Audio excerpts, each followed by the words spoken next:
depuis la chute de Kaboul. Des voix s'élèvent au Sahel pour que les leçons de l'échec américain soient tirées. On en parle avec Niagale Bagayoko, chercheuse et présidente de l'African Security Sector Network. Niagale Bagayoko, bonsoir. Cela fait près de 10 ans que la lutte contre les djihadistes est engagée au Sahel. Sans succès, faut-il cependant craindre un scénario similaire à ce qui se passe en Afghanistan ?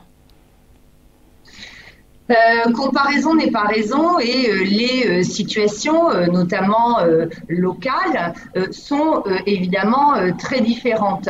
En revanche, ce qui est tout à fait comparable, ce sont les approches retenues par la communauté internationale, non seulement en matière militaire, mais également en matière civile, qui apparaissent extrêmement standardisées et très coupées des réalités sociologiques, politiques, au niveau le plus proche du terrain, il y a une sorte d'ignorance du contexte qui explique en grande partie aussi bien, à mon avis, l'échec afghan que les grandes difficultés rencontrées par les interventions au Sahel. Cependant, est-ce qu'on peut s'accorder sur le fait que l'annonce du retrait des forces militaires françaises n'est pas un élément qui rassure la population ? Il y a différentes perceptions de cette contraction annoncée et de ce déplacement géographique, notamment vers le Niger, de ce dispositif français.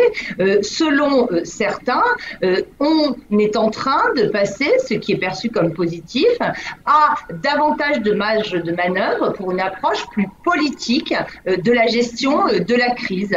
Mais en effet, la contraction de ce dispositif, s'il reste fondé essentiellement, comme c'est annoncé, sur de la formation et du renforcement d'une capacité uniquement opérationnelle, risque de reproduire ce que l'on voit en effet en Afghanistan, à savoir des appareils de sécurité incapables de continuer à poursuivre la lutte de manière autonome. Alors, Al-Qaïda, qui demeure l'organisation terroriste la plus importante au Sahel, a déjà prêté allégeance aux talibans, on le sait. Certains redoutent que la victoire des talibans en Afghanistan soit source d'inspiration et de motivation pour le djihadisme en Afrique. Vous en pensez quoi ? Il y a d'ores et déjà eu des déclarations de Yadeg Ghali, qui est le chef de cette coalition qui s'appelle le groupe de soutien à l'islam et aux musulmans, le GSIM ou JNIM, affilié à Al-Qaïda, qui s'est réjoui avant même la chute de Kaboul de la progression fulgurante des talibans.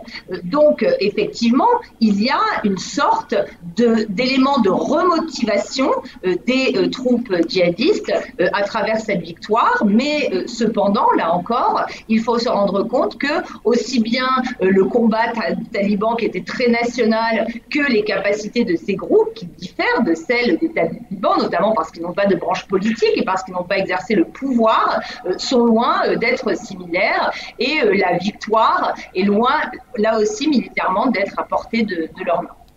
Niagale Bagayoko, merci pour votre analyse.